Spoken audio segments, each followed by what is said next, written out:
اعوذ باللہ من الشیطان الرجیم بسم اللہ الرحمن الرحیم الحمد للہ الذی کما ہوا اہلہ والصلاة والسلام علی خیر الانام وعلی اہل بیتہ الطیبین الطاہرین الذین اذهب اللہ عنہم الرجس وطہرہم تطہیرا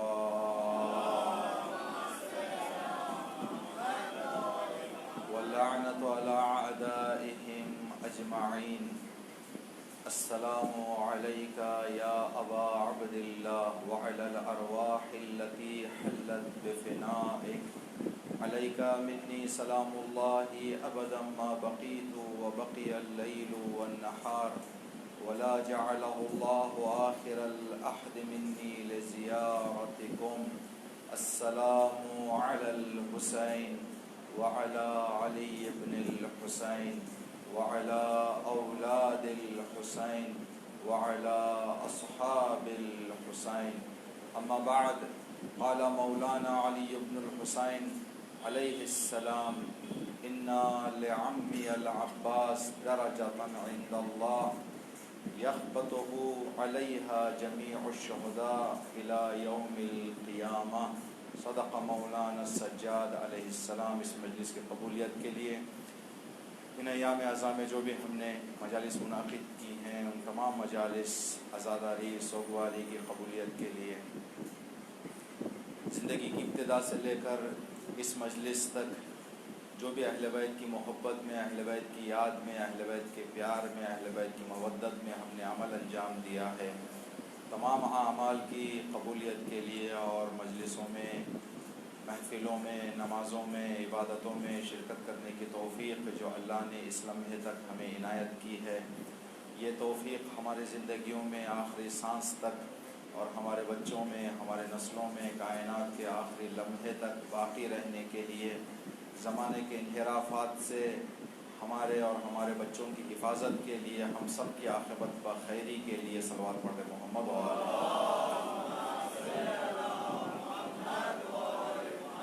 جہاں کہیں پر بھی اہل بیت کے چاہنے والے زندگی کر رہے ہیں، سب کی جان مال عزت و آبرو کی حفاظت کے لیے جو بھی مشکلات پریشانیاں ان کی زندگی میں ہیں، ان تمام مشکلات اور پریشانیوں کے بے حق چاہردہ معصوم دور ہونے کے لیے، تمام مومنین اور مومنات کی دلی حاجتوں کے 14 معصومین کے صدقے میں پورا ہونے کے لیے صلوات پڑھتے محمد و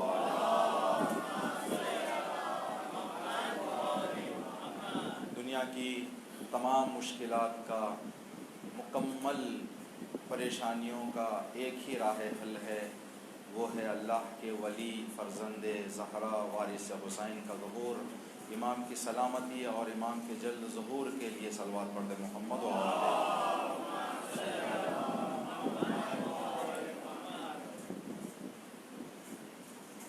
ایک حدیث شریف ہم نے آپ کی خدمت میں تلاوت کرنے کا شرف حاصل کیا، اس لیے کہ جو کمیٹی نے اس مجلس کا انعقاد کیا ہے معصومین علیہم السلام سے منسوب، تو ان کی خواہش یہ ہے کہ حضرت عباس کے حوالے سے کچھ گفتگو کریں اور مسائل جناب علی اکبر علیہ السلام کے پڑھے جائیں. تو یہاں پر ہم انشاءاللہ ایک حدیث کی وضاحت آپ حضرات کی خدمت میں ہم عرض کرنا چاہیں گے. حضرت عباس علیہ السلام کا مقام، حضرت عباس علیہ السلام کا مرتبہ اگر ہم سمجھنا چاہیں تو جو عمل ہمارے اماموں نے اس شخصیت کے حوالے سے انجام دیا ہے اس عمل سے ہم سمجھ سکتے ہیں. جو زیارت اماموں نے آپ کے حوالے سے انجام دی ہے، جو زیارت کی ہے، زیارت میں جو جملے، جو الفاظ، جو کلمات کا استعمال کیا گیا ہے، ان کلمات کو اگر ہم غور کریں تو جناب عباس کی زیارت جناب عباس کی فضیلت اور فضائل میں شمار کی جاتی ہے.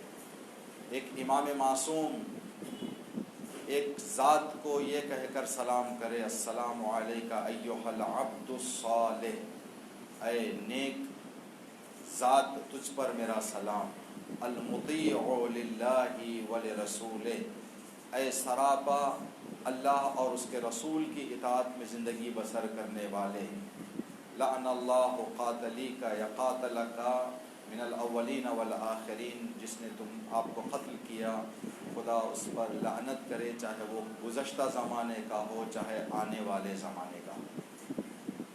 ایک حدیث ہے چوتھے امام زین العابدین علیہ السلام سے، چوتھے امام اگر جناب عباس کے بارے میں کوئی بات کہتے ہیں تو چوتھے امام کی خاصیت یہ ہوگی کہ کربلا سے پہلے بھی آپ حضرت عباس کو دیکھ چکے ہیں، کربلا میں بھی آپ نے جناب عباس کو نزدیک سے دیکھا ہے۔ کربلا سے واپس آنے کے بعد کسی محفل میں، کسی مجلس میں، کسی مقام پر مناسبت کے اعتبار سے آپ نے ایک روایت فرمائی، جس روایت میں جناب عباس کے ایک مقام کے سے پردہ اٹھایا۔ امام نے فرمایا کہ انا لعمی العباس، بے شک میرے چچا عباس کے لیے درجاتن، ایک درجہ ملا ہوا ہے، یخبطہ، جس درجے کو دیکھ کر رشک کریں گے، علیہا جمیع الشہداء الی یوم القیامہ، قیامت تک آنے والے سارے شہداء اس درجے کو، اس مقام کو، اس رتبے کو، اس منزلت کو دیکھ کر رشک کریں گے۔ یہ امام مدینے میں فرما رہے تھے، اور جو درجہ ہے وہ اس دنیا کے درجے کی بات نہیں ہو رہی تھی بلکہ جنت کے درجے کی بات ہو رہی تھی۔ جس آدمی کا اختیار وہاں پر رکھتا ہو وہ وہاں کی خبریں دیتا ہے، جو یہاں کے ہیں یہاں کی باتیں بتائیں گے، جو وہاں کے ہیں وہاں کی باتیں بتائیں گے۔ تو امام کا تعلق دنیا اور آخرت دونوں سے ہے، امام عالمین کا امام ہوتا ہے، تو امام نے وہاں کی خبر بتائی، وہاں کا ایک درجہ بتایا جناب عباس کے لیے کہ یخبطہ، کہ رشک کریں گے، رشک کریں گے تمام شہداء۔ تو ہم اسی رشک پر تھوڑی سی وضاحت کریں گے کہ رشک کیا ہوتا ہے، اس کے بعد کیوں جناب عباس کو یہ درجہ ملا، اس حوالے سے کچھ گفتگو کریں تاکہ جو بات ہم سنتے ہیں اس کو تھوڑا سا غور فکر اور سمجھتے ہوئے جائیں۔ پانچویں امام محمد باقر علیہ السلام کی حدیث ہے، حدیث تدریح خیر من الف حدیث ترویح، ایک حدیث کا سن کر اچھی طرح سے سمجھ جانا 1000 حدیثوں کے سن کے اٹھ کے جانے سے بہتر ہے۔ پانچویں امام کا قول ہے کہ ایک حدیث کو سمجھ جانا 1000 حدیثوں کے سننے سے بہتر ہے۔ تو ہم کوشش یہ کریں کہ جو چیز بھی ہم سنتے ہیں سمجھنے کی کوشش کریں گے انشاءاللہ۔ تو رشک کا کیا معنی ہے؟ ایک انسان دوسرے انسان کو جو فضیلتیں، جو خوبیاں، جو اچھائیاں، جو نعمتیں ملتی ہیں، نعمتوں کے حوالے سے آدمی کے دل میں دو طرح کے خیالات آ سکتے ہیں۔ ایک خیال کا نام ہے حسد کرنا، ایک خیال کا کام ہے رشک کرنا۔ دونوں میں انسان کے خیال، اس کے دل میں، اس کے فکر میں اس آدمی کے درجے کے بارے میں، اس آدمی کے مقام کے بارے میں خیال آتا ہے۔ ایک مرتبہ کا خیال ایسے ہوتا ہے کہ اس کو ملا ہے، کس طرح سے اس کے اس درجے کو نقصان پہنچاؤں۔ اگر یہ خیال آ رہا ہے تو اس کو کہتے ہیں حسد کرنا۔ ایک آدمی کے پاس اللہ نے دولت دی ہے تو آدمی اس کے دولت کو دیکھ کر جل رہا ہے، اس طرح سے کہ لوگوں کے سامنے اس کے حوالے سے کچھ باتیں کرنا شروع کر دیتا ہے، ناراض ہے، دل سے زبان سے کوئی نہ کوئی چیز بولتا رہتا ہے اس کے خلاف۔ تو یہ چیز انسان کو اس مقام، اس درجے، اس نعمت کے بارے میں جو ایسی فکر آتی ہے، اس کو کہتے ہیں حسد کرنا۔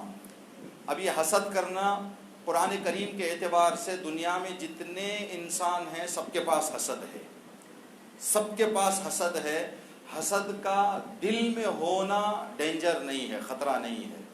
قرآن میں اللہ نے یہ سورہ سب کو یاد ہے، وَمِن شَرِّ حَاسِدٍ اِذَا حَسَد، پروردگارہ میں ہر حاسد، ہر حسد رکھنے والے کے شر سے تجھ سے پناہ مانگتا ہوں جب وہ حسد کرنے پر اتر جائے۔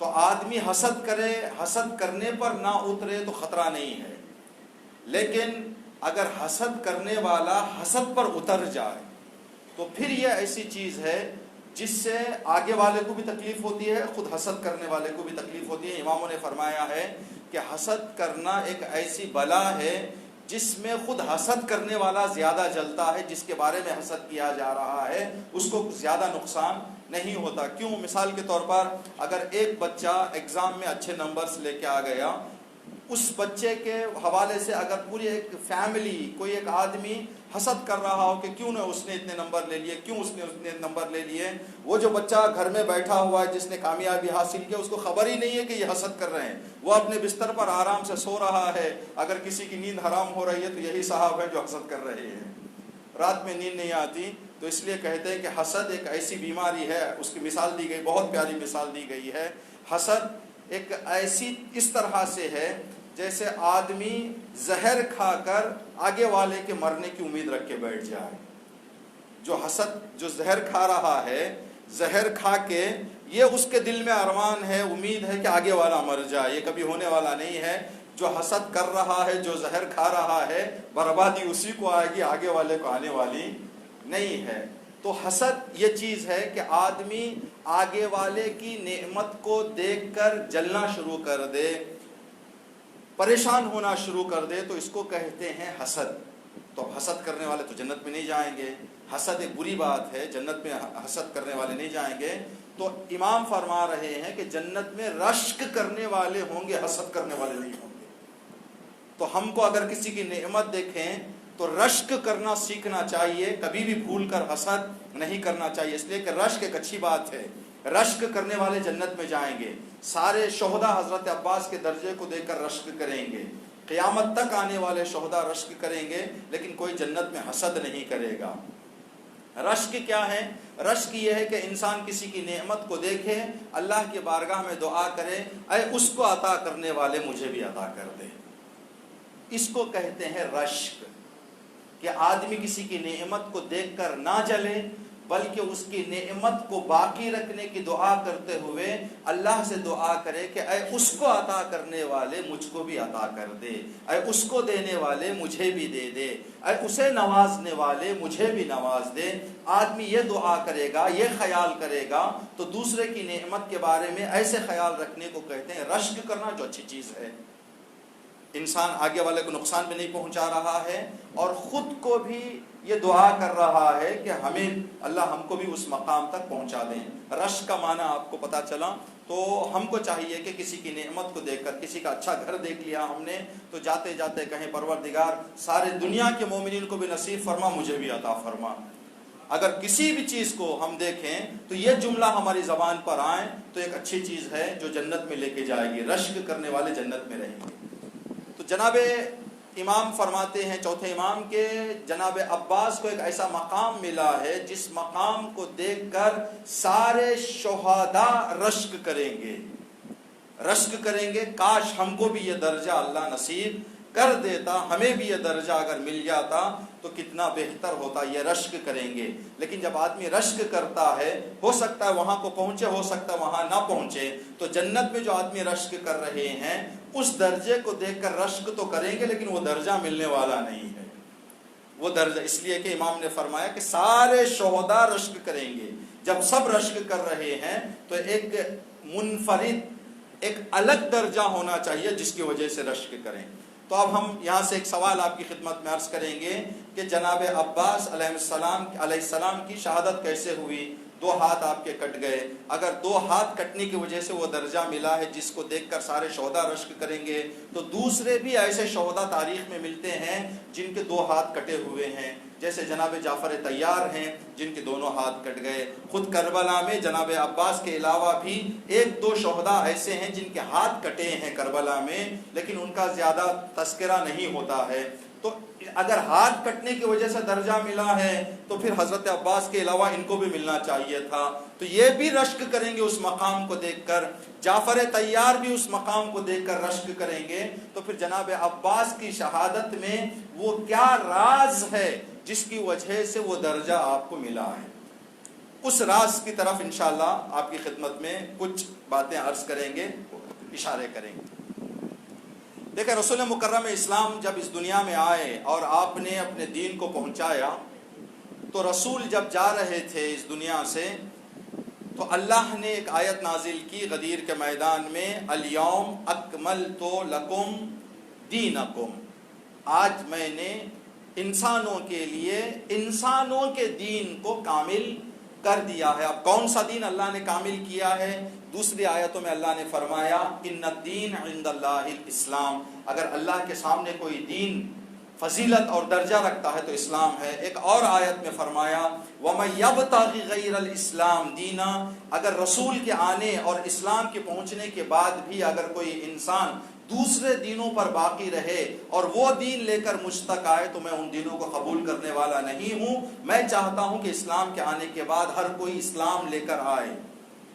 تو اسلام اللہ کا دین ہے اور اسلام ایک کامل کمپلیٹ دین ہے، ٹھیک؟ یہ پہلی بات کہ اسلام کامل رسول نے ہم تک پہنچایا ہے، دنیا تک پہنچایا ہے۔ حضرت نوح نے اپنی رسالت میں 950 سال زندگی کی۔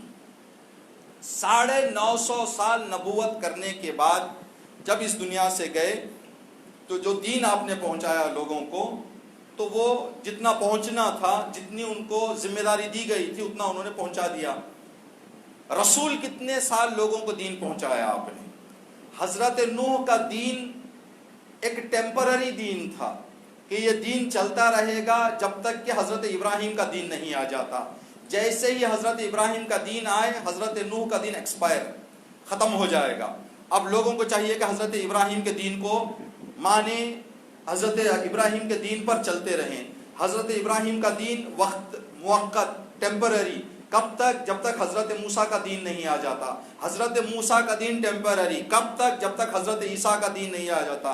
حضرت عیسیٰ کا دین وقت کے لیے، وقتیہ، ٹیمپرری، کب تک؟ جب تک رسول کا دین نہیں آ جاتا۔ اب رسول کا دین کب تک ہے؟ قیامت تک۔ تو جو دین وقتیہ تھا، ٹیمپرری تھا، اس دین کو پہنچانے کے لیے اللہ نے 950 سال کی زندگی دی نبی کو۔ کسی نبی کی زندگی، اکثر انبیاء کی زندگی 400، 500، 800 سال چلی ہے۔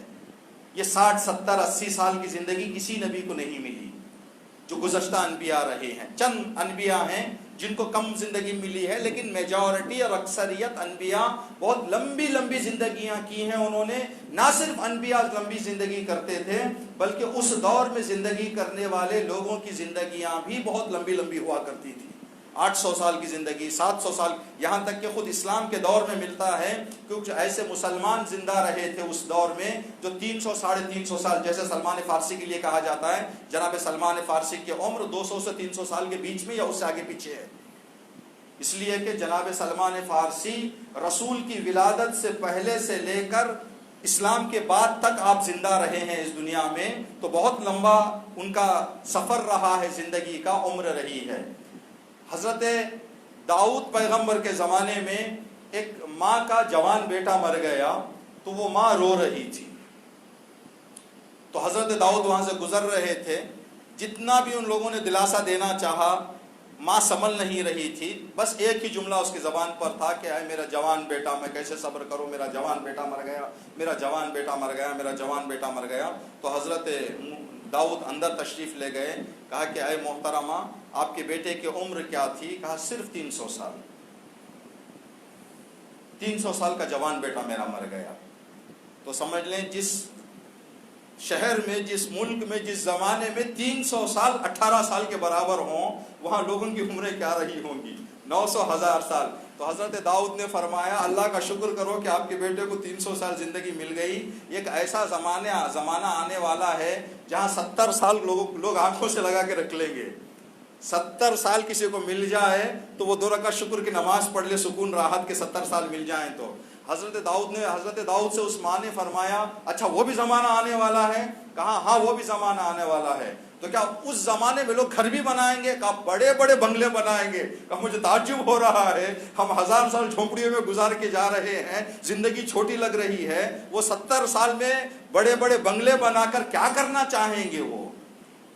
تو جس دور میں انبیاء اتنی لمبی لمبی زندگی کی ہے، تو جو دین وقتیہ آیا تھا اس دین کو پہنچانے کے لیے 700 سال اللہ نے دے کر بھیجے، 800 سال اللہ نے دے کر بھیجے، 900 سال دے کر بھیجے. بعض روایتوں میں ہے حضرت نوح کی عمر 2500 سال. اتنی عمر دے کر بھیجی اللہ نے. اب جو دین قیامت تک کے لیے آنے والا ہے اس نبی کو کتنی سال دے کر بھیجے؟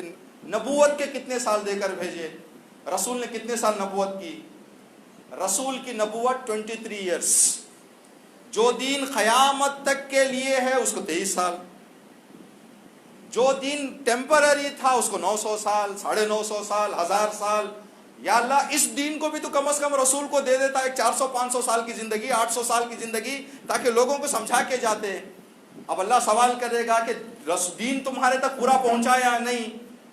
جو لوگ تھوڑا سا سہولتیں کم رکھتے ہیں ان لوگوں کے لیے ٹائم زیادہ ہونا ہوتا ہے. جس کے پاس سہولتیں، ہر تمام سہولتیں مل جائیں، اس کو مختصر وقت بھی دے دیا جائے تو مختصر وقت میں اپنی ذمہ داری ادا کر کے وہ چلا جاتا ہے. کہتے ہیں کہ ایک شخص پیسے والا شوق میں آ کر اس نے اپنے لیے ایک پرسنل فلائٹ خرید لیا. اس نے، آج بھی ہیں بہت سارے لوگ دنیا میں، تو اس نے جب اپنا ایئر کرافٹ خریدا، اپنا ایروپلین خریدا، تو ایک دن صبح ڈیوٹی میں جانے کے لیے جب اپنی ہوائی جہاز میں بیٹھ کر نکلنا چاہ رہا تھا، سٹارٹ نہیں ہو رہی تھی، ایروپلین سٹارٹ نہیں ہو رہی تھی. تو اس نے ٹیکنیکل کو بلایا، ایروپلین ریپیئر کرنے والے کو. تو وہ آیا، آنے کے بعد ایک چھوٹا سا اسکرو جو ہے اس نے ٹائٹ کر کے چلا گیا. کہا کہ آپ سٹارٹ کریں. سٹارٹ ہو گیا، بسم اللہ آپ نکلیں. کہا کہ کتنا ہوگا؟ کہا کہ آفس سے میرا کانٹیکٹ کریں، میں آپ کو بل دوں گا اس کی. جب آفس میں پہنچا تو اس نے لکھا 4 لاکھ روپے بل. تو اب بیچارے نے کہا کہ بھائی ایک اسکرو ٹائٹ کرنے کے لیے 4 لاکھ روپے، کوئی عقل کی بھی بات کرو، یہ کیا ہے؟ تو اس نے کہا یہ 4 لاکھ روپے وہ چھوٹے سے اسکرو ٹائٹ کرنے کے لیے نہیں ہے. کون سا اسکرو ٹائٹ کرنا، کتنا اسکرو ٹائٹ کرنا، اس کے 4 لاکھ روپے ہیں. یہ جو آدمی کے پاس ٹیلنٹ ہوتا ہے اس کو آدمی، رسول اس ٹیلنٹ کے مالک تھے کہ بڑے بڑے مشرکوں کو ایک لمحے میں رسول نے ادھر سے ادھر بلا لیا. جب حضرت نوح 950 سال کی زندگی کر کے اس دنیا سے جائے تو تاریخ میں لکھا ہے 10 ان کے ماننے والے تھے، لیکن رسول کے 23 سال میں 1.25 لاکھ حاجی تھے. تو پہلایا رسول نے اپنا دین. لیکن 23 سال میں بھی اگر اس 23 سال کو ہم انالائز کریں، 23 سال میں سے رسول کے 13 سال گزرے ہیں مکے میں، 10 سال گزرے ہیں مدینے میں. 13 سال میں 100 لوگوں نے رسول پر ایمان اظہار نہیں کیا تھا. 100 لوگ مکے کے ایمان نہیں لائے. اب اتنا ان لوگوں کے دل میں رسول کے دین کی نفرت آ گئی تھی کہ انہوں نے قتل کرنے کا ارادہ کر لیا، جس کے نتیجے میں اللہ نے کہا کہ اے رسول اب آپ مکہ چھوڑ کے چلے جاؤ. اب یہ لوگ آپ کے قتل کرنے کا منصوبہ بنا چکے ہیں، اب مکہ چھوڑ کر مدینہ چلے جاؤ. 13 سال رسول نے مکے میں لوگوں کو دین سمجھانا چاہا، 100 لوگ ایمان نہیں لے کر آئے. رسول مکہ چھوڑ کر مدینہ چلے گئے. جب مدینہ پہنچے تو ان مکے والوں نے رسول کو مدینے میں سکون سے بیٹھنے نہیں دیا. 100 جنگیں کی مکے سے مدینہ جا کر. جب تک رسول مکے میں تھے اسلام کی ایک بھی جنگ نہیں ہے. جو بھی جنگیں ہم سنتے ہیں، چاہے جنگ بدر ہو، جنگ خیبر، جنگ خندق، جنگ حنین، جنگ نہر، جو بھی جنگیں ہیں ساری جنگیں مدینہ جانے کے بعد ہیں. تو اب جس رسول کے 10 سال کے مدینے کے پیریڈ میں 100 جنگیں کی گئی ہوں، ٹائم کہاں ملے گا اس رسول کو جا کے دین پہنچانے کے لیے؟ 7 سال لگ گئے مکے والوں کے جنگوں کا مقابلہ کرنے میں. تو 13 سال وہاں لگ گئے، 7 سال یہاں ہو گئے، تو کتنے ہو گئے؟ 13 اور 7 20 سال. اب کتنے بچے ہیں؟ 3 سال. 3 سال میں پورا دین رسول کو پہنچانا ہے، پورا دین پہنچانا ہے. تو رسول نے صرف قرآن میں اور لوگوں کو کوڈ بتائے. کہا کہ یہ نماز پڑھو. یا رسول اللہ نماز کیسے پڑھنا؟ فاسألوا اہل الذکر ان کنتم لا تعلمون. نماز پڑھو میں کہوں گا، کیسے پڑھنا ہے اہل ذکر سے پوچھو. روزہ رکھنا ہے میں کہوں گا، کیسے رکھنا ہے اہل ذکر سے پوچھو. رسول نے صرف ہائی لائٹس اسلام کے بتا کر چلے گئے. اب مسلمانوں کو کام تھا کہ جو کامل دین کا علم رکھنے والا ہے اس سے جا کر دین کے تفصیل پوچھیں, دین معلوم کریں. اس سے کامل دین معلوم کرنے کے لیے ایسے لوگوں سے جا کر پوچھنا چاہیے جو رسول کے بعد کامل دین کا علم رکھتے ہوں. اگر ناقص دین کا علم ان کے پاس ہے تو لوگوں کو ہدایت کی جگہ گمراہی مل جائے گی, لوگوں کو جنت کی جگہ جہنم مل جائے گی, اس لیے کہ جب ان کے پاس علم نہیں ہے تو وہ بتائیں گے کیا, وہ سمجھائیں گے کیا. مثال دے رہے ہیں آپ کی خدمت میں تاکہ بات اچھی طرح سمجھ جائیں.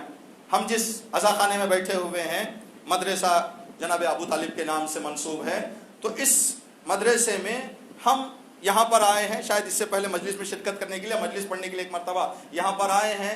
یہاں پر لائٹ بند کرنے کا مین سوئچ کہاں ہے ہم کو نہیں معلوم, یہاں پر پانی کا بل کہاں ہے ہم کو نہیں معلوم. اب یہاں پر ہم سے کہہ کر چلے جائیں مولانا عزاخانہ سنبھال لیں, تو عزاخانے کو آپ نابودی کے دروازے پر رکھ کے جا رہے ہیں. کیوں؟ اس لیے کہ ایسے انسان کے ہاتھ میں آپ عزاخانے کو سنبھالنے کی ذمہ داری دیے جا رہے ہیں جس کو عزاخانے کے سارے خصوصیات کا علم نہیں ہے. تو ایسے کو دے کر جائیں جس کو معلوم ہو کہ پانی کا مین وال کہاں ہے, بجلی کا مین سوئچ کہاں ہے, بجلی کی بل کہاں ڈالی جاتی ہے, کہاں پر کیا ہوتا ہے, کہاں پر ٹوٹ رہا ہے, کہاں پر سنبھل رہا ہے, کہاں رینوویشن کی ضرورت ہے, کہاں پر کیا. جب ساری بات کسی کو معلوم ہو اس کو آپ دے کر جائیں گے تو عزاخانہ بچے گا اور بڑھے گا, ترقی کرے گا. ورنہ اگر ایک انجانے انسان پر جس کے پاس علم نہیں ہے, جانکاری نہیں ہے, اس کو دے کر چلے جائیں گے تو پھر انسان اس عزاخانے کو نابودی اور اس عزاخانے کو ویرانی کے درار پر رکھ کر جا رہا ہے. دینے والا جاہل ہے, لینے والا بھی جاہل ہے. لینے والے کو کہنا چاہیے کہ بھائی میرے پاس جب ساری معلومات نہیں ہے تو میں معافی چاہتا ہوں. دینے والے کو بھی اصرار, دوستی سب چھوڑ کر یہ دیکھنا چاہیے کہ اس کو عزاخانہ سنبھالنے کی طاقت اس کے پاس ہے, علم ہے اس عزاخانے کا یا نہیں. اب رسول اس دنیا سے جا رہے ہیں تو مکمل دین کو سنبھالنے کے لیے ایسے آدمی کے حوالے کرنا چاہیے جس کے پاس مکمل دین کا علم ہو.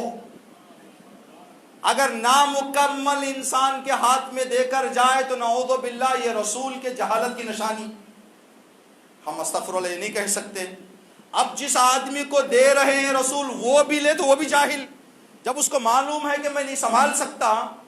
اب یہاں تو رسول نے 100% یہ یقین ہے, کتابوں سے ہمارے اسلام سے یہ بات ثابت ہو جاتی ہے کہ رسول نے مکمل دین اس کے ہاتھ میں دیا جس کو مکمل دین کا علم تھا. امیر المومنین نے فرمایا کون سی آیت, کون سی آیت کب نازل ہوئی, کہاں نازل ہوئی, کس کے بارے میں نازل ہوئی, اس کا ترجمہ کیا ہے, اس کی تفسیر کیا ہے, اس کی تعویل کیا ہے, ہر آیت کا مجھے تفصیلی علم ہے, یعنی مجھے مکمل دین کا علم ہے. اب اگر کوئی دین کی حفاظت کے لیے ان کے پاس جائے, دین ان کو چھوڑ کر جائے, رسول نے ان کے ہاتھ میں دے دیا. اب اگر کوئی دین لینا چاہتا ہے تو ان کے پاس جائے. اب کیا ہوا رسول کے بعد, زبردستی مکمل علم رکھنے والے کو ہٹایا گیا. وہ آ کر بیٹھ گئے کرسی پر جن کے پاس دین کا مکمل علم نہیں تھا. جب دین کا مکمل علم نہ ہو تو نتیجہ کیا ہوگا, بربادی کی طرف بڑھے گا. اب رسول نے تو کامل والے کے ہاتھ میں دے دیا.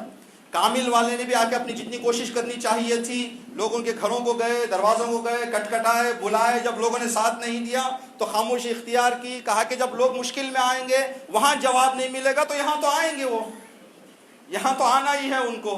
امام بیٹھ گئے. اب جس نے مسند سنبھالی وہ ایسا آدمی تھا, ایسا سلسلہ تھا جس سلسلے کے پاس کامل علم نہیں تھا, جس کی وجہ سے کچھ ایسے باتیں ملتی ہیں جو تاریخ میں لکھی گئی ہیں, آدمی تعجب کرے گا. ایک شخص نے آ کر اس سلسلے کے ایک آدمی سے پوچھا کہ کیا انٹرسٹ پر پیسہ لینا جائز ہے؟ کہا جائز ہے. آدمی نے کہا بھائی ہم نے سنا رسول نے کہا حرام ہے. کہا وہ زمانہ الگ تھا, یہ زمانہ الگ ہے, جاؤ حالات کے حساب سے کر لو. ایک آدمی آیا, آنے کے بعد کہا کہ جناب نماز پڑھائیں.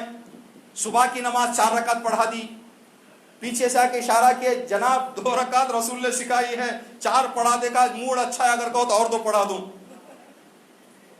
اور 2 پڑھا دوں۔ یہ دین آباد ہو رہا ہے یا برباد ہو رہا ہے؟ دین جا رہا ہے بربادی کی طرف۔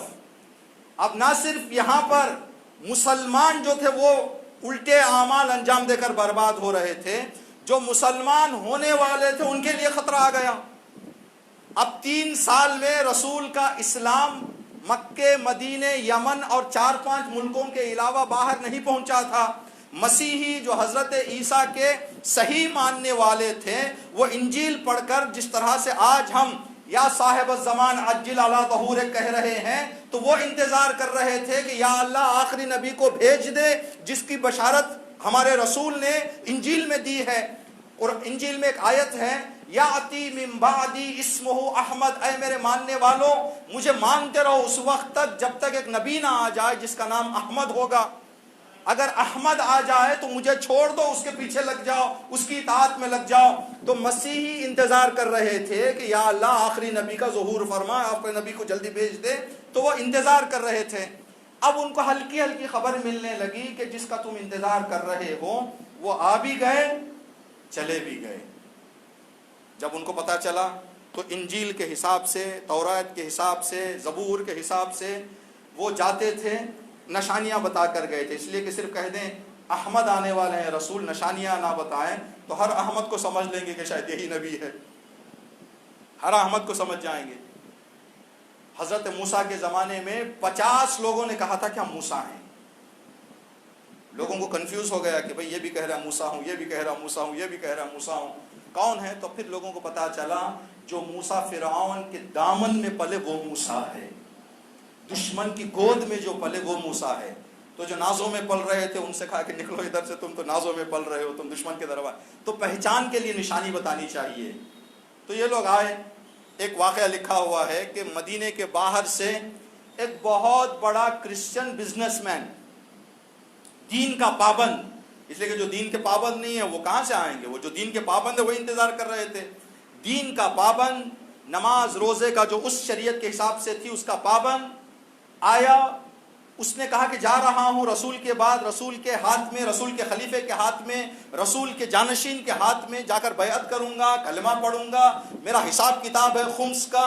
تو اس کا جو خمس کا حساب کتاب تھا، جو روایت میں لکھا ہوا ہے، 1 اونٹ بھر کے سونا لایا تھا، 1 اونٹ بھر کے سونا۔ مدینے کے بارڈر پہ پہنچا۔ بارڈر پہ پہنچنے کے بعد آج کل جیسے سیف ہوتے ہیں بینکس وغیرہ میں، تو اس زمانے کا بھی کوئی سسٹم تھا جہاں پر آدمی اپنے ویلیوبل چیزوں کو سیف رکھ کے جاتا تھا، سیکیور کر کے جاتا تھا، حفاظت میں دے کے جاتا تھا۔ تو اس نے اپنا پورا سونا رکھ دیا ایک جگہ پر۔ اب خالی گیا، تنہا گیا مدینے کے اندر۔ جانے کے بعد سوال کیا کہ آپ کے رسول کہاں ہیں؟ کہا کہ اس دنیا سے چلے گئے۔ رسول کا جانشین کہاں ہے؟ مسجد میں ہے، چلو مجھے لے کے چلو، میں چاہتا ہوں کہ نبی کے رسول کے جانشین کو پہچان کر بیعت کروں، کلمہ پڑھوں، اور میرا باہر سونا پڑا ہوا ہے، 100-150 کلو وہ سونا دے کر جاؤں۔ اچھا، لے کر آئے۔ لے کر آنے کے بعد اس مسیحی نے کہا کہ جناب میرے کچھ سوالات ہیں، اگر وہ سوالات کے جوابات آپ دے دیں تو میں سمجھ جاؤں گا کہ آپ رسول کے برحق جانشین ہیں۔ ٹھیک ہے، آپ بتاؤ۔ اگر آپ میرے جوابات دے دیں تو وہ سونا آپ کے ہاتھ میں دے کر میں اپنے شہر چلا جاؤں گا۔ میرے شہر میں میرے ایک کے آنے کا انتظار کر رہے ہیں ہزاروں کے لوگ۔ اگر میں ایک مسلمان ہو گیا تو وہ سارے ہزاروں کے لوگ مسلمان ہو جائیں گے، اگر میں ایک مسلمان نہ ہوا تو وہ ہزاروں کے ہزاروں مسیحیت پر باقی رہیں گے۔ کہا اچھا ٹھیک ہے، آپ کا سوال پوچھو۔ کہا ہمارا پہلا سوال یہ ہے کہ آپ کا نام کیا ہے؟ کہا ہمارا نام ہے عتیق۔ خلیفہ اول کا نام عتیق ان کا لقب ہے، جو پکارا جاتا ہے، وہ ان کی کنیت ہے۔ کہا ہمارا نام ہے عتیق۔ کہا نہیں، وہ نہیں جس کو ہم ڈھونڈ رہے ہیں۔ نہیں، صدیق بھی کہتے ہیں ہم کو لوگ۔ کہا وہ بھی نہیں ہے، ہم نے جو پڑھا ہے وہ نام نہیں ہے جو آپ بتا رہے ہیں، معافی چاہتا ہوں میں۔ تو پھر آپ غلط جگہ پہ بیٹھ گئے ہیں۔ ہاں میں جا رہا ہوں، خدا حافظ، اس لیے کہ میں رسول کے جانشین، آپ کہہ رہے ہیں میں رسول کا جانشین ہوں۔ ہمارے نشانیوں کے اعتبار سے جو آدمی چاہیے تھا وہ ہم کو نہیں ملا، تو جو بیٹھا ہے وہ نہیں بیٹھا ہے، مطلب یا تو رسول نے نہیں پہنچایا ہے صحیح سے دین کو، یا وہ رسول نہیں آیا ہے، ہم جائیں گے جس طرح سے پہلے انتظار کر رہے تھے ویسے انتظار کرتے رہیں گے، یہ کہہ کر مسجد سے باہر نکلا۔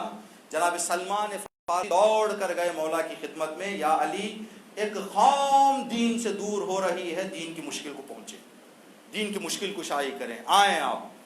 اب مولا جلدی سے نکلے، آئے مسجد نبوی میں، اس آدمی کو بلایا، اسی مجمع کے سامنے جس مجمع کے سامنے اس نے سوال کیا تھا، کہا کہ آپ میرے سے سوال کریں۔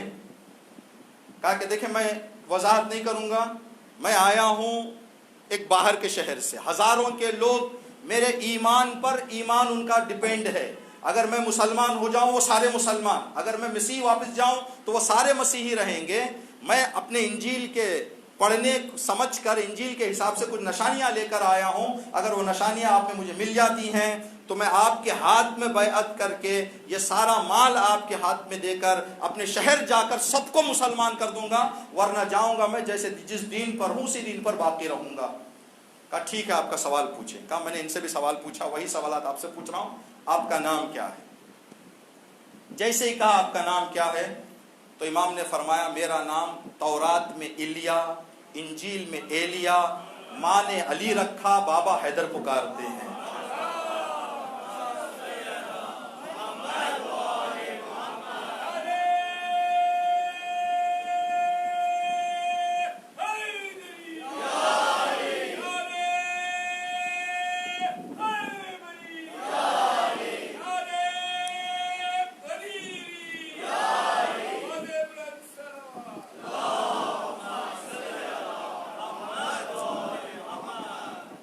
تورات میں ایلیا، انجیل میں ایلیا، بابا نے علی رکھا، ماں پیار سے حیدر بلاتی ہے۔ تو اس نے کہا جس کو میں ڈھونڈ رہا تھا یہی ہے، یہی نشانی ہے، یہی ہے۔ تو سبط جعفر شہید کا شاید یہ شعر، ہم جہاں پر یہ واقعہ بولتے ہیں یہ شعر بھی ساتھ بولتے ہیں، شاید بوڑھا اپنے شہر سے نکلتے ہوئے یہ کہہ کر نکلا ہوگا میں چلا ہوں علی سے ملاقات کو، جس کی تھی آرزو وہ گھڑی آ گئی۔ گھر سے نکلتے ہوئے شاید اس کے دل نے یہ کہا ہوگا کہ میں چلا ہوں علی سے ملاقات کو، جس کی تھی آرزو وہ گھڑی آ گئی۔ مولا آپ میرے ہاتھ میں ہاتھ دیں، میں آپ کے ہاتھ میں کلمہ پڑھوں گا، اس کے نہیں، اس لیے کہ دین کا علم آپ کے پاس ہے۔ تو جو آدمی دین کا علم رکھتا ہے وہ مسیحیوں کو مسلمان بناتا ہے، جو دین کا علم نہیں رکھتا وہ مسیحیوں کو اور تعصب میں ڈال کر مسیحی بنا کر بھیج دیتا ہے۔ تو رسول دین مکمل چھوڑ کر گئے۔ تو سوال ہمارا آپ کے ذہن میں رہے، جناب عباس کو جو درجہ ملا اس درجے کی کیا راز، کیا پیچھے اس کے سبب ہے؟ اب پورا دین ایسے لوگوں کے ہاتھ میں آ کر نابودی کے درار پر چلا گیا۔ جمعہ کی نماز چہارشنبے کے دن پڑھائی جا رہی تھی، کوئی کچھ کہنے والا نہیں۔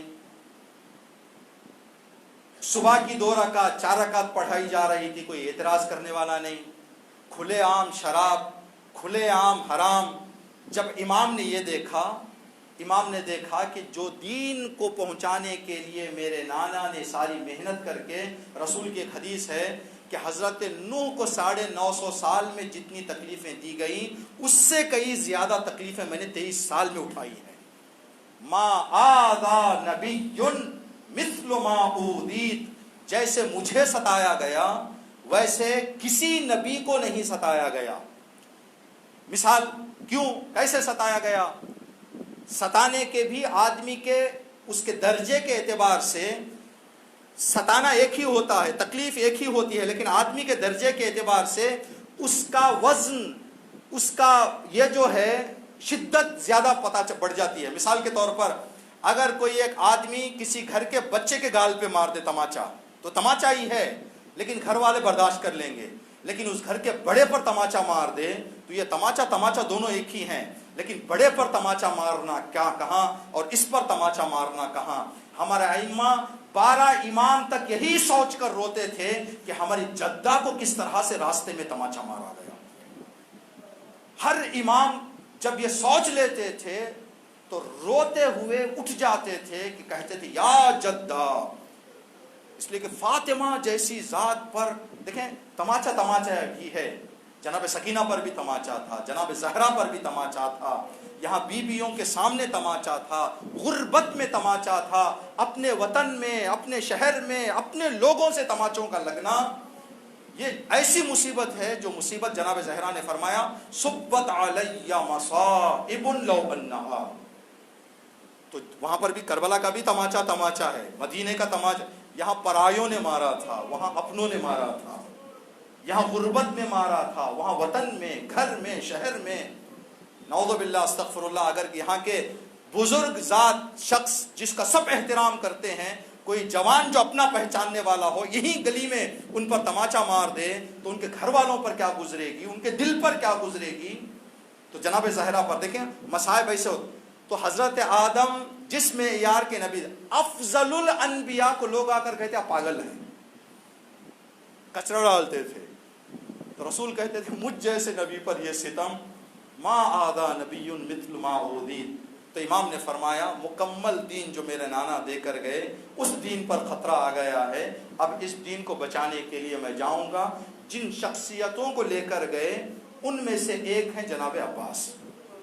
ٹھیک، تو آپ حضرت نوح مکمل دین پہنچا کر گئے، یا دین کا ایک حصہ تھا؟ حضرت نوح کا کام تھا دین کی ایک دیوار بنانا، حضرت نوح ابراہیم کا کام تھا دین کی ایک دیوار بنانا. اب پورے تیار دین ہاتھ میں دے کر جانا کام تھا رسول کا. تو سارا دین رسول نے اٹھایا تھا، ہر نبی نے ایک ایک حصہ انجام دیا تھا.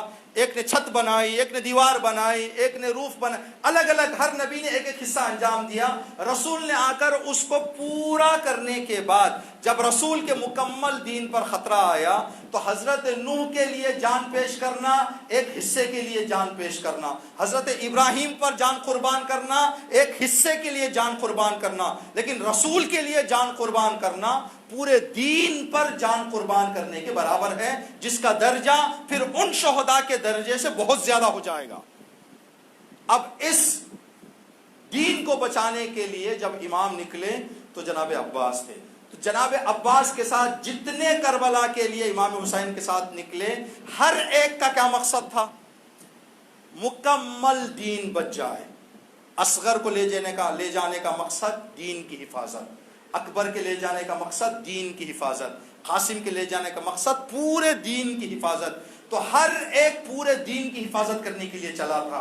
تو ہر ایک کا رتبہ، ہر ایک کا مقام، ہر ایک کا مرتبہ تمام انبیاء کے نبوتوں میں شہادت پیش کرنے والوں سے زیادہ. ٹھیک، تو جناب علی اکبر کا جو سوال تھا راستے میں جب امام نے پوچھا انا للہ پڑھا، کہا بابا آپ کیوں انا للہ پڑھ رہے ہیں بیٹا؟ آواز یہ آ رہی ہے تم آگے آگے جا رہے ہو، شہادت پیچھے پیچھے. تو جناب علی اکبر نے کیا سوال کیا تھا؟ بابا ہماری شہادت سے دین بچ جائے گا. اگر دین بچتا ہے تو کوئی پرواہ نہیں، چاہے موت ہم پر آ جائے، یعنی پورا دین بچ جائے گا، دین حفاظت میں آ جائے گا. ہاں بیٹا آ جائے گا، کوئی پرواہ نہیں. تو 71 جناب عباس کے ساتھ 72 لوگ گئے تھے پورے دین کو بچانے کے لیے. ہر ایک کا مقصد یہ تھا کہ پورے دین کو بچایا جائے. تو ان 71 کی جو حفاظت کر رہا تھا اس ذات کا نام ہے عباس. تو عباس نے ایک کامل دین کی حفاظت نہیں کی ہے، بلکہ 71 کامل دینوں کی حفاظت جناب عباس نے کی ہے. جس حفاظت کو انجام دیتے ہوئے اپنی شہادت پیش کی تو چوتھے امام نے فرمایا اس شہادت کی وجہ سے ہمارے چچا کو ایسا درجہ ملا جو درجہ نہ آدم سے لے کر نبوت تک ملا، نہ نبوت کے بعد قیامت تک ملے گا. آج جو لوگ شہید ہو رہے ہیں وہ مکمل دین کو جناب عباس ایسی حفاظت میں پہنچا کر گئے کہ آج دین کو خطرہ نہیں ہے. دین کے ایک جز کو خطرہ آئے گا تو پھر شہادتیں پیش کی جا رہی ہیں. تو کامل دین کے لیے جس نے جان قربان کی، اور وہ 71 کامل دین کی حفاظت کرنے والوں پر جس نے جان قربان کی، ان کو وہ درجہ ملا کہ چوتھے امام فرما رہے ہیں نہ ان سے پہلے والوں کو ملے گا نہ ان سے بعد والوں کو ملے گا. تو کیوں جناب عباس کو؟ ہو سکتا ہے کوئی سوال کرے آ کر. ایسے شہادتیں تاریخ میں لکھی گئی ہیں جن شہادتوں کو سن کر انسان کو شاید رات کو بستر پر نیند نہ آئے. دوسرے انبیاء کے زمانے میں ایسی شہادتیں، ایسی مصیبتیں آئی ہیں، کربلا سے بھی زیادہ شدت. لیکن وہ شہادت جناب عباس کی شہادت جیسی نہیں ہے. کیوں؟ اس لیے کہ وہاں جز دین کے ایک حصے کی حفاظت ہے. یہاں کامل دین کی حفاظت، نہ صرف ایک کامل دین کی حفاظت بلکہ 71 کامل دینوں کی حفاظت. اگر پورے قافلے سے جس طرح سے تاریخ نے بتایا ہے ایک جناب عباس وہاں سے ہٹ جاتے تو جو حوصلے ان 71 میں تھے وہ حوصلے کہیں کے پست ہو جاتے. جناب عباس کے جانے کے بعد امام حسین نے اس راز سے پردہ اٹھایا. عباس تم تھے تو یہاں سکون تھا، وہاں بے چینی تھی. تم جا رہے ہو، یہاں بے چینی آ جائے گی، وہاں سکون آ جائے گا. جس ذات کے وجود سے پوری کربلا اطمینان میں رہی ہو اس ذات کا نام ہے عباس، جس کی شہادت کی وجہ سے وہ درجہ اللہ نے عطا کیا ہے جو درجہ نہ گزشتہ لوگوں کو ملے گا نہ آئندہ آنے والوں کو ملے گا. جناب عباس کی شہادت نہ صرف اپنی شہادت ہے اور ان 71 کی حفاظت ہے، بلکہ جو کارنامے جناب عباس نے، یعنی سمجھیں امام جناب عباس کے سامنے جناب قاسم کا لاشا آیا تو جتنا تڑپا دل امام حسین کا تڑپا اتنا ہی حضرت عباس کا تڑپا ہے، اس کے برابر تڑپا ہے. لیکن عباس امام کے سامنے خاموش. ہر ایک مصیبت کو دل پر جناب عباس سہتے گئے، یہاں تک کہ اپنے 3 جوان بھائیوں کو، جناب ام البنین کے 4 بیٹے کربلا میں آئے تھے، سب سے بڑے بیٹے کا نام جناب عباس، اس کے بعد 3 بیٹے تھے. ہر ایک بھائی کو مقتل کی طرف جناب عباس سنوار کے تیار کر کے بھیجتے تھے. تم جاؤ، تمہاری شہادت کو آنکھوں سے دیکھ کر تمہاری شہادت کا دل میں دل پر لے کر، درد دل پر لے کر اللہ کے پاس جانا چاہتا ہوں تاکہ مجھے صبر کا عظیم درجہ ملے. جناب عباس جب جناب علی اکبر کی شہادت ہوئی تو جناب عباس نے امام حسین کے چہرے کو دیکھا.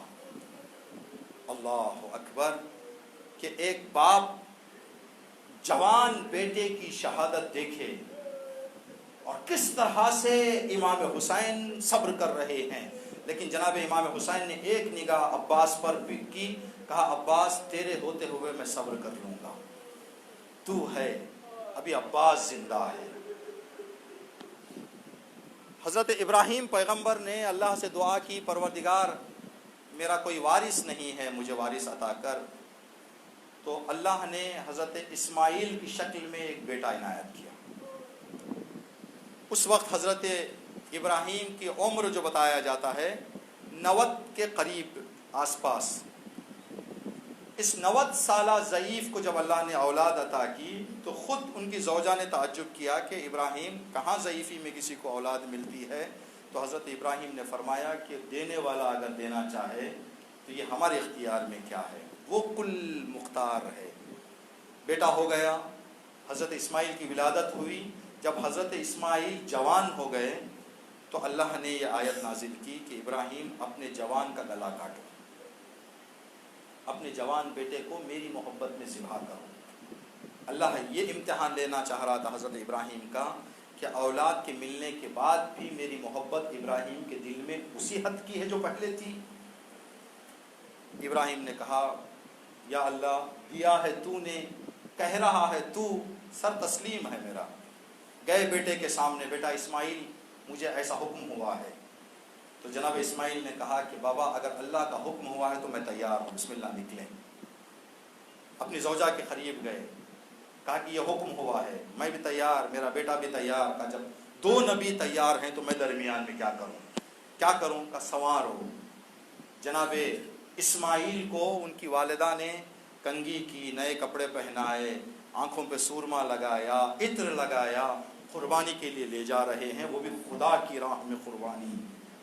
جب پہنچے اس جگہ پر مینا میں جہاں پر بیٹے کو ذبح کرنا تھا تو راستے میں اسماعیل نے کہا کہ بابا ٹھیک ہے کہ میں بھی تیار ہوں، آپ بھی تیار ہیں، لیکن آپ ضعیف ہیں، میں جوان ہوں، آپ باپ ہیں، میں بیٹا ہوں. کہیں ایسے نہ ہو کہ باپ اور بیٹے کی محبت کہیں آپ کو چھری رکھتے وقت آڑے نہ آ جائے. بہتر ہے کہ آنکھوں پر پٹی باندھ لیں تاکہ آپ دیکھیں نہ میرا تڑپنا. تو حضرت ابراہیم نے بیٹے کے کہنے پر آنکھوں کو پٹی باندھ لی. جب اس جگہ پر گئے